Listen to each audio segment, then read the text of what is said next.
നമസ്കാരം. ഘർഷം എന്ന ചിത്രത്തിലെ പറയാൻ മറന്ന പരിഭവങ്ങൾ എന്നൊരൊറ്റ ഗാനത്തിലൂടെ മലയാളികളുടെ പ്രിയങ്കരനായ സംഗീത സംവിധായകനാണ് രമേശ് നാരായണൻ. മികച്ച ഗാനങ്ങൾ ഒരുക്കുമ്പോഴും വിവാദങ്ങളുടെ പേരിൽ അദ്ദേഹം ചർച്ചകളിൽ നിറഞ്ഞു. എന്ന് നിന്റെ മൊയ്തീൻ സിനിമയുമായി ബന്ധപ്പെട്ടും അദ്ദേഹത്തിനെതിരെ സംവിധായകൻ ഉൾപ്പെടെ രംഗത്ത് വന്നിരുന്നു.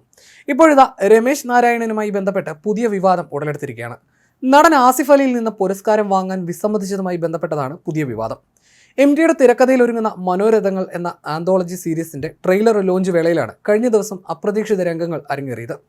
നടൻ ആസിഫ് അലിയിൽ നിന്നും നീരസത്തോടെ പുരസ്കാരം സ്വീകരിക്കുന്നതും തുടർന്ന് സംവിധായകൻ ജയരാജനെ വിളിച്ചു വരുത്തി പുരസ്കാരം വീണ്ടും സ്വീകരിക്കുന്ന സംഗീതജ്ഞൻ രമേശ് നാരായണന്റെ വീഡിയോ സോഷ്യൽ മീഡിയയിൽ വിവാദമാവുകയാണ്.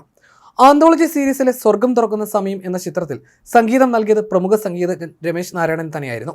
അദ്ദേഹത്തിന് ചടങ്ങിൽ പുരസ്കാരം നൽകാൻ നടൻ ആസിഫ് അലിയെയാണ് ക്ഷണിച്ചത്.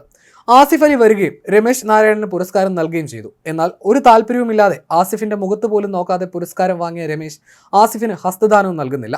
പിന്നാലെ സംവിധായകൻ ജയരാജനെ രമേശ് നാരായണൻ തന്നെ വിളിച്ച് ആ പുരസ്കാരം അദ്ദേഹത്തിന്റെ കയ്യിൽ നൽകിയ ശേഷം ഏറ്റുവാങ്ങുന്നത് കാണാം. സദസ്സിന് നേരെ തിരിച്ചുവെച്ച് ഔദ്യോഗികമായ രീതിയിലാണ് അത് വാങ്ങുകയും ചെയ്യുന്നത്. ദൃശ്യങ്ങൾ സമൂഹമാധ്യമത്തിൽ വൈറലായതോടെ രമേശ് നാരായണനെതിരെ വ്യാപക വിമർശനം ഉയരുകയാണ്. ഈ പെരുമാറ്റത്തിലൂടെ ആസിഫിനെ പൊതുവേദിയിൽ പരസ്യമായി അപമാനിക്കുകയാണ് സംഗീതജ്ഞൻ ചെയ്തത് എന്നാണ് സോഷ്യൽ മീഡിയയിൽ ഉയരുന്ന വിമർശനം. സിനിമാ ഡയലോഗായ എന്നെ തല്ലാൻ ബോളിവുഡിൽ നിന്ന് അമരേഷ് പുരി വരണം എന്ന് പറഞ്ഞതുപോലെയാണ് രമേശ് നാരായണൻ പെരുമാറിയത്. കഴിവുണ്ടായിട്ടും കാര്യമില്ലല്ലോ, കോമൺ സെൻസ് കൂടി വേണ്ടേ എന്നിങ്ങനെ പോകുന്നു വിമർശനങ്ങൾ. ജയരാജ് അവാർഡ് നൽകാൻ വരരുതായിരുന്നുവെന്നും ഒരു വിഭാഗം അഭിപ്രായപ്പെടുന്നുണ്ട്. ആസിഫ് അലിയുടെ പക്വതയും ക്ഷമയും സമ്മതിക്കണമെന്നതാണ് മറ്റൊരു കമന്റ്. എന്നാൽ വിഷയത്തിൽ സംഘാടകരുടെ ഭാഗത്തു നിന്നോ ആസിഫ് അലിയുടെ ഭാഗത്തു നിന്നോ രമേശ് നാരായണന്റെ ഭാഗത്തു നിന്നോ പ്രതികരണം ഉണ്ടായിട്ടില്ല. അതേസമയം ആദ്യമായിട്ടല്ല രമേശ് നാരായണൻ വിവാദത്തിൽപ്പെടുന്നത്.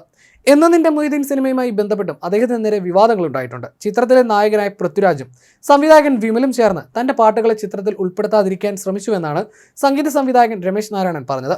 തന്റെ ഇത്രയും വർഷത്തെ സംഗീത ജീവിതത്തിനിടയിൽ വിമലിനെയും പൃഥ്വിയെയും പോലെ ആരും തന്നെ അപമാനിച്ചിട്ടില്ല. സ്റ്റുഡിയോയിൽ പാട്ട് കേൾക്കാൻ പൃഥ്വി വന്നപ്പോൾ അർഹിക്കുന്ന ആദരം കൊടുക്കാത്തത് കൊണ്ട് എൻ്റെ പാട്ടുകൾ ഉൾപ്പെടുത്താനാവില്ലെന്ന് പൃഥ്വി പറഞ്ഞുവെന്നാണ് വിമൽ തന്നോട് പറഞ്ഞതെന്ന് രമേശ് പറഞ്ഞിരുന്നു.